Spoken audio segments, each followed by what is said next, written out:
Hey guys, Chris Clothier here with another episode of The Grind Podcast. Thank you so much for joining me for another week.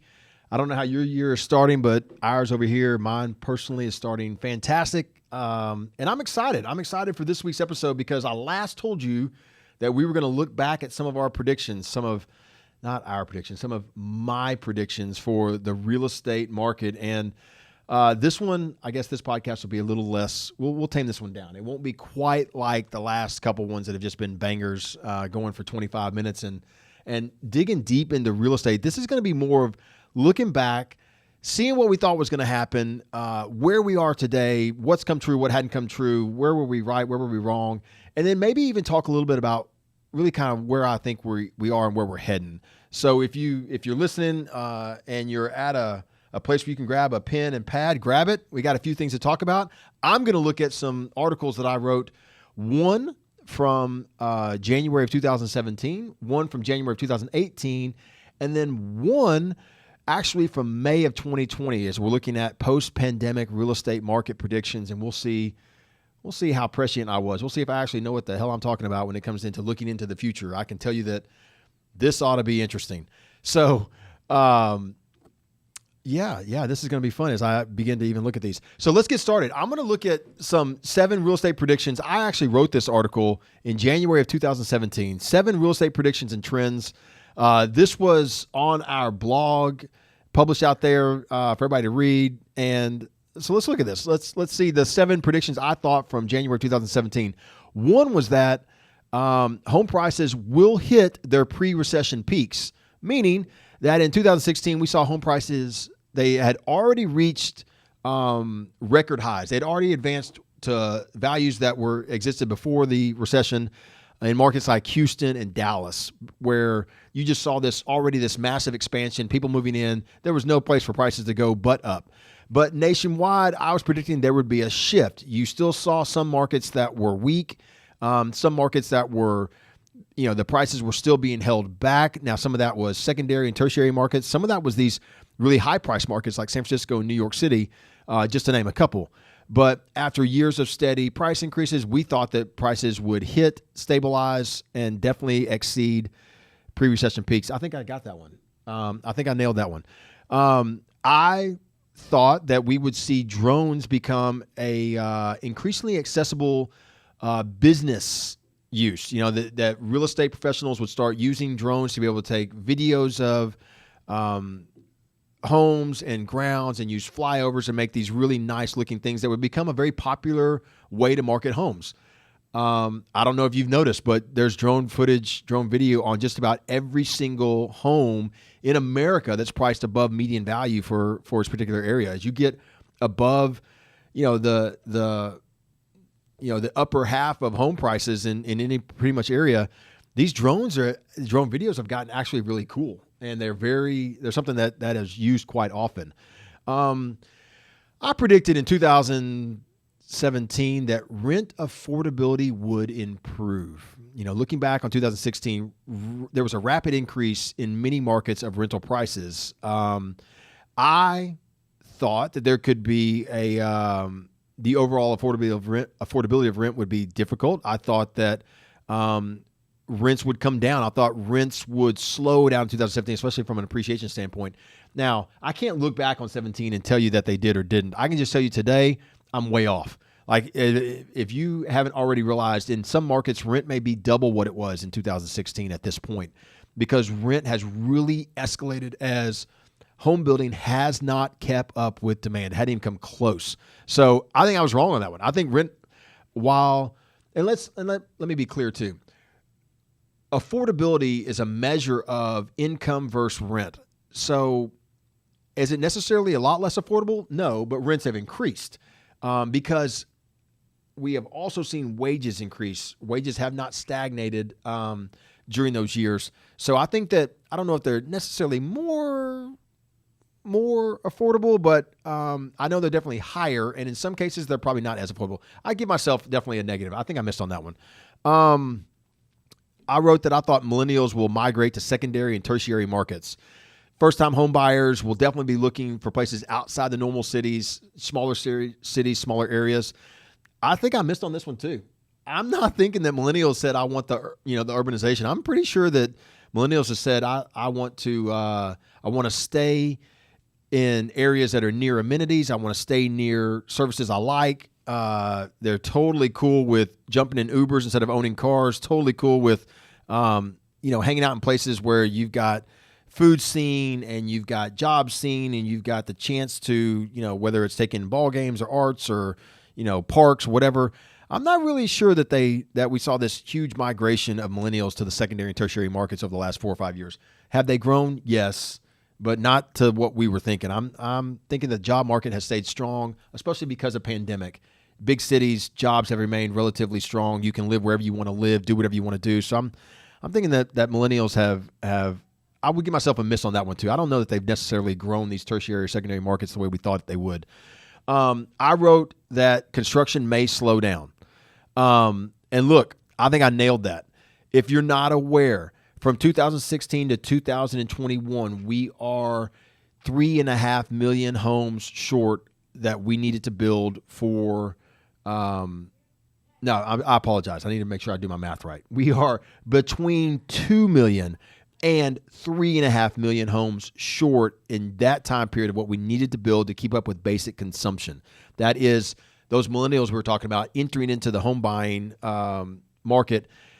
We still have not built enough homes for them. And then you end up with inflation that really introduces itself with a real kick in the backside this past year, starting with lumber, which slowed down building even more. Construction really slowed down. So if you prepared for a slowdown in 2016, like I said, you made a good move. If you were getting into the market and locking in money at inexpensive rates, you made a smart bet. Because the sixth one I said was inflation rates will rise, pricing out some home buyers. I was definitely wrong in what would happen in 17 because inflation rates did not rise. They only went down for 4 more years. We got to record low interest rates. I know home buyers, first-time home buyers, even home buyers that were refinancing, that were getting into the 2s. And that's without having to buy the rate down. That was without having to take some, short-term rate lock. They were getting into 30-year fixed mortgages in the 2s. However, that is absolutely a time of the past. That is gone. That is no longer here. I was wrong then, but I'm right now. It just took me a while to get there. Today, interest rates are definitely rising, but they're still lower historically than they've been through periods like this in the past. So if you're thinking about buying a home and you're worried about interest rates, stop. You need to buy now. You can still get money cheaper today than you could 15 years ago, 20 years ago, and I do not expect rates to hit the same place they were 15, 20 years ago, but they might. And if they do, you will be happy that you bought in now while they are still, maybe even 2 to 3 points lower than what they could have been. So make sure you're buying and locking in while you can. While you can. Now, price growth. This was number 7. We'll level off.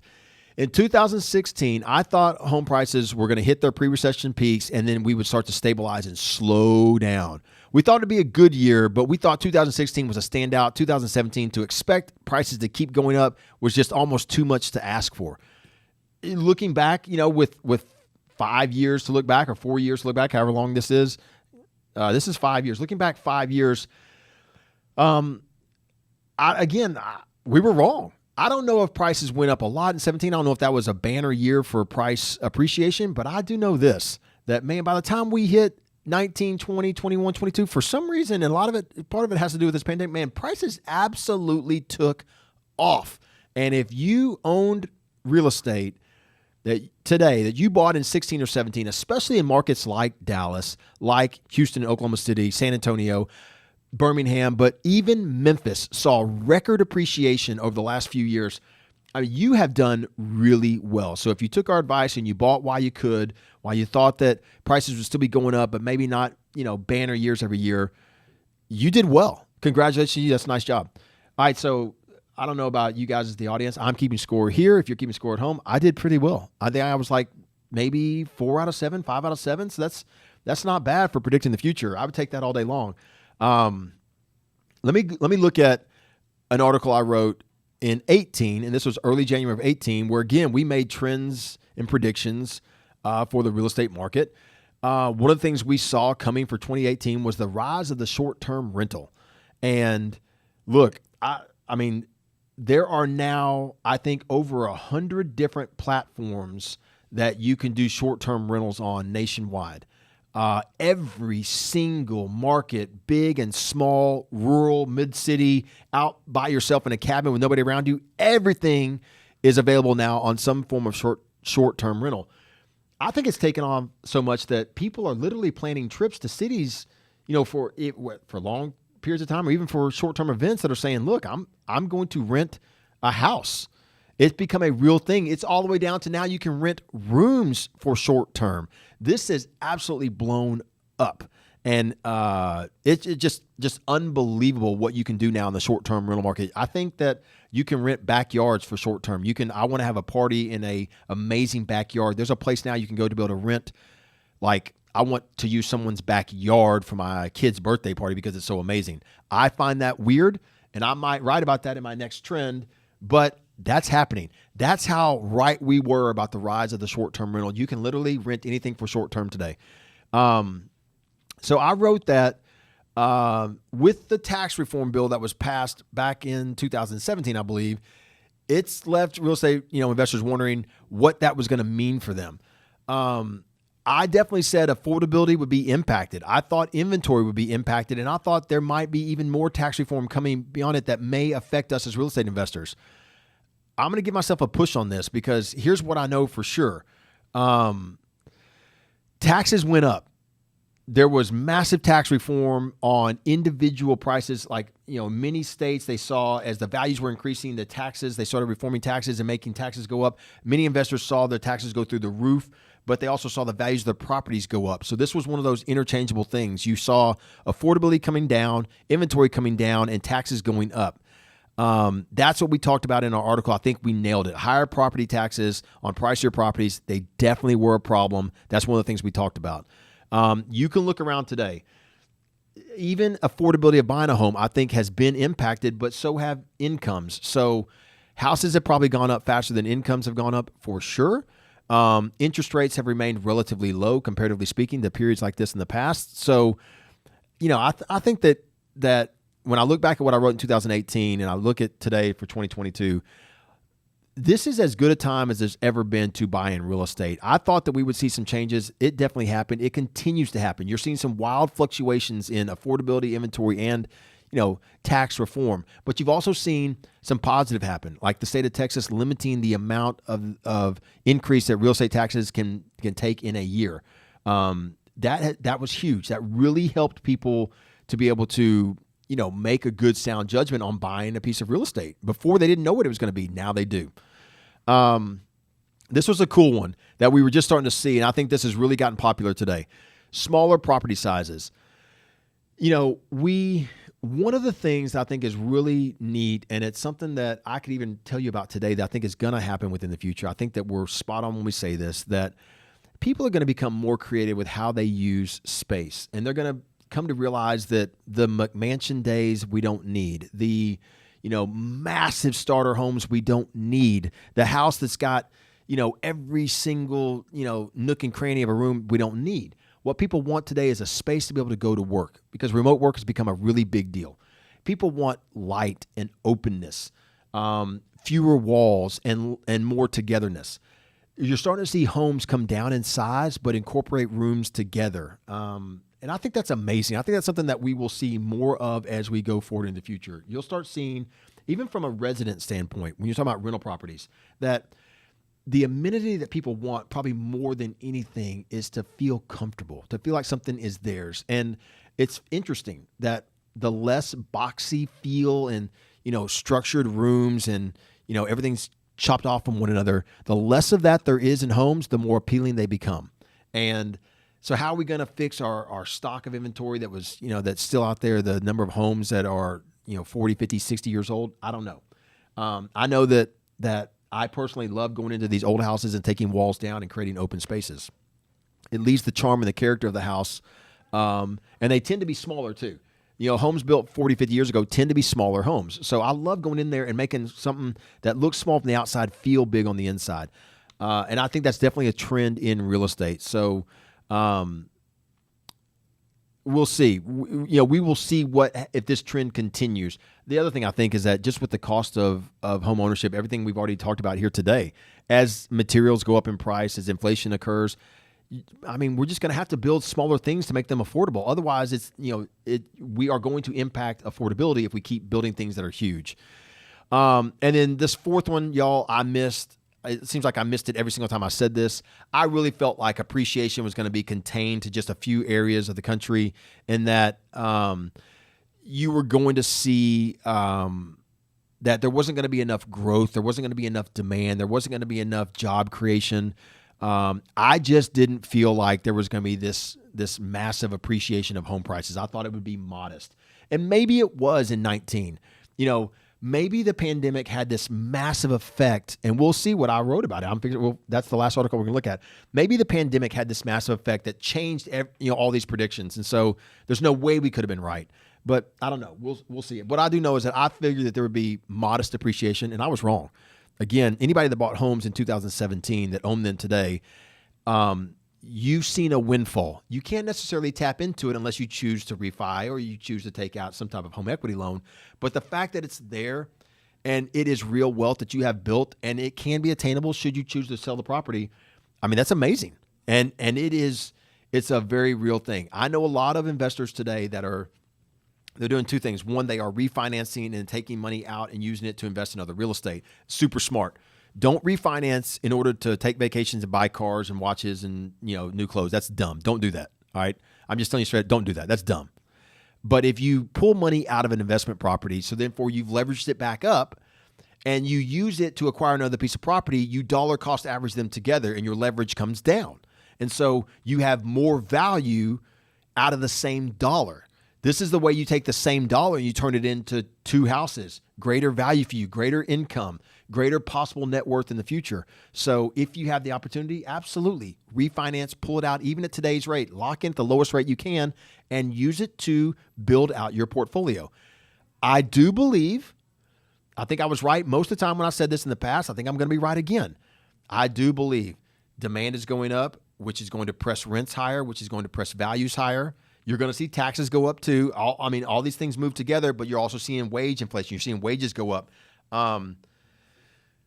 Look, I think that the ability to leverage something that you have while you can at the lowest rate possible and turn it into more assets that grow in value and build your wealth over time is the smartest move you can make right now. So, that's me looking back at a 2017, 2018 predictions.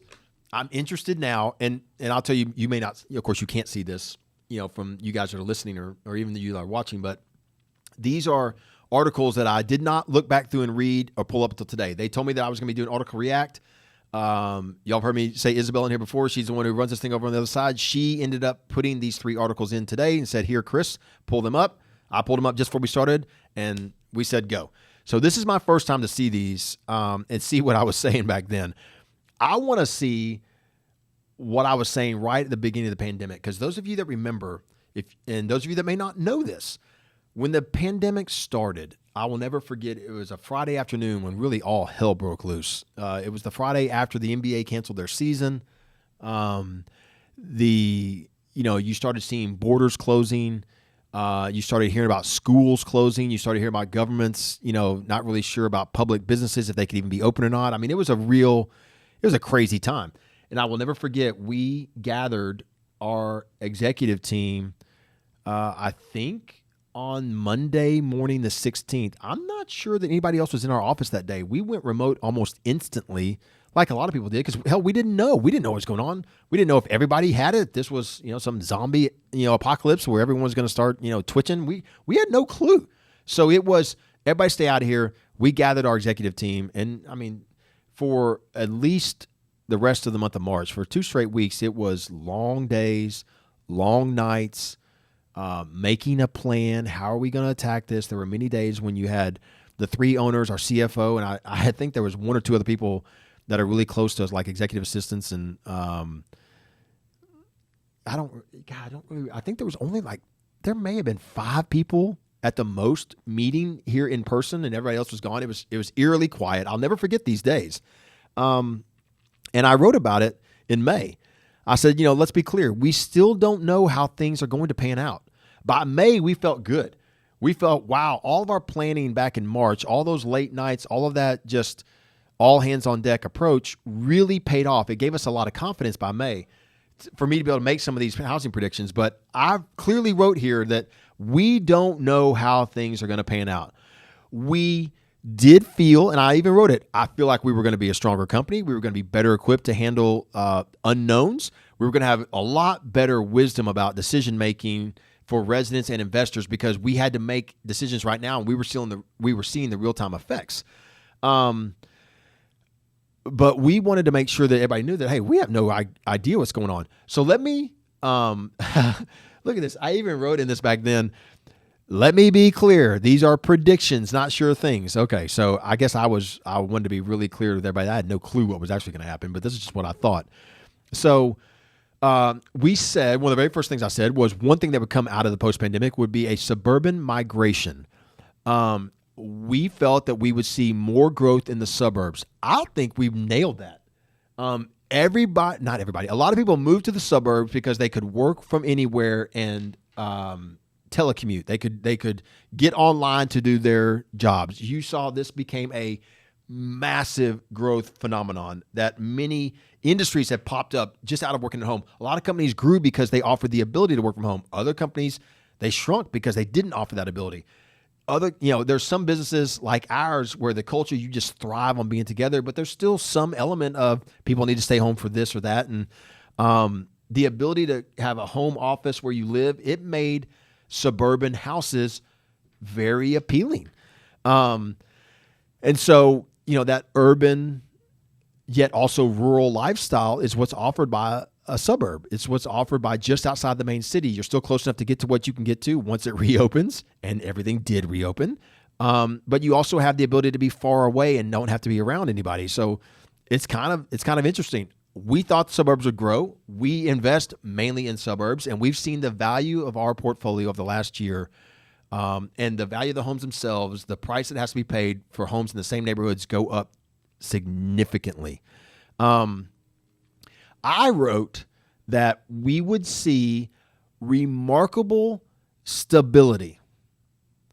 Now, this is what's crazy about that. And when I said remarkable stability, I felt that a company like ours, in the position we're in and where we invest, how we treat residents, that we would not see big dips. I didn't think we would see a high level of foreclosures right off the bat. I didn't think that we would see a high level of evictions. I thought that there would be a big dip, especially early on, that people would be staying put. You would not see people moving houses. And hell, for part of the time, I'm not even sure that people wanted to show houses or people wanted to walk into somebody's house to look at it. So there was this real slowdown. That slowdown created the stability of what I'm talking about. It created the ability for people to be able to, slow down on how they were reacting, the steps they were taking, what decisions were they making. I think that has been one of the big benefits. Geez, I got to be careful with that. The benefits of what happened. The real estate market became, I think, a little bit predictable. We've seen very, very steady increases in values. We've seen steady demand once we kind of began to kind of get clear of the pandemic itself and kind of figuring out how to work within it. You know what I mean? So you saw this demand unchanged. You saw investors step in and say, I really want to be a part of what comes next. So you saw an increase in investor demand. You've seen an increase due to lots of things. Some of this is real and some of this was government created, but you saw an increase in people's ability to be able to pay rent, afford rent. You saw people kind of say, I want to be here for long terms. I know we have seen our length of occupancy increase. We had our 2 best years in the history of our company, the last 2 years, as far as turnover goes. We turned over the lowest percentage in history this past year. And I commented on this a few weeks ago that we manage more houses in Tennessee than we did the year before. So every single year we grow as far as the number of homes we manage. But you had to go back to 2013 for the actual number of move-outs to have this low of a number. So we had so few move-outs in 2021 that you had to go back to 2013 to find a number this low. That type of stability is what I was talking about, and I think we nailed it. I also thought that there would be a strength in secondary markets. Now, look, here's kind of how that is demonstrated.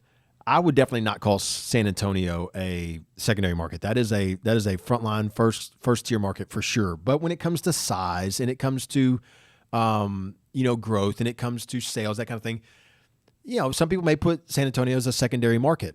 That place is on fire right now. Huntsville, Alabama. You're talking an hour north of Birmingham. It may be well known and it has a moniker. I think it's the Rocket City and all this these amazing things. But make no doubt about it, that's still a secondary market. It doesn't have the size of some of these and the pizzazz of some of these other markets, and it is on fire. People are moving there in droves. Businesses are growing there. I was blown away when I was out there at their I don't know if they call it the Space Park, but when I'm out there in that particular area, at just the businesses that are there, the streets are so beautiful. They're well lined. The neighborhoods that are popping up all around it. I mean, they're really smart. The industry came first, and the people are coming second. It's amazing. Those are secondary markets. Some people would put Memphis as a secondary market, not a top line market. That's fine if you want to view it that way. That's fine. It's on fire. Same thing with Little Rock, Oklahoma City, Tulsa. All of these markets are seeing rapid growth, and not just in population, but because of the population growth, new jobs are being created in each of these areas. Existing jobs, you're seeing wage increase. You're starting to see now that the population growth, not just from the population within the population itself, but you're starting to see people begin to move into these secondary markets and look to them because they offer greater affordability. They offer really, all of these markets I just mentioned offer top line amenities, from professional sports leagues to parks and recreation to things that you can do from museums and the arts. It's just amazing. And so I think that the eye has been opened to these secondary markets, that in order to build great companies, in order to have a great job, in order to have life balance, whatever you want to call it, you don't have to always go to the big top tier markets to find the dream job or to find the dream location or to find the, whatever your dream may be. That can also be found all over the place in these secondary markets. So, look, I think I was probably right on that one too. I did not think that when I was going to do a video review that I would do a long podcast. And here it is. I've actually kept you longer than the previous two. You better get used to it. It looks like this is going to become a 30-minute podcast for me now as I go forward. But these are topics I love talking about. I love sharing the time with anybody that's out there listening. I want to be sure I'm real clear. If you've stuck with me at this point, thank you so much for staying with me. Thank you so much for listening. Thank you so much for all the questions you send in, the comments that you make. If you share this is a resource. If you know other people that really want to get something like this or can get some value out of my podcast, share it. If they can get value out of the Kent Senior CEO newsletter that goes out every Sunday, tell people about The Grind. If they get just the daily newsletters, if you like this stuff, get involved, let people know about it. We appreciate it more than we can express. And whatever I can do to assist you as an investor or as an entrepreneur, don't ever hesitate to let me know. Reach out to us. Let us know. Until then, and until we meet again next week and we go to something else, I have no idea yet what the topic is going to be, but I promise I'll bring the energy for it.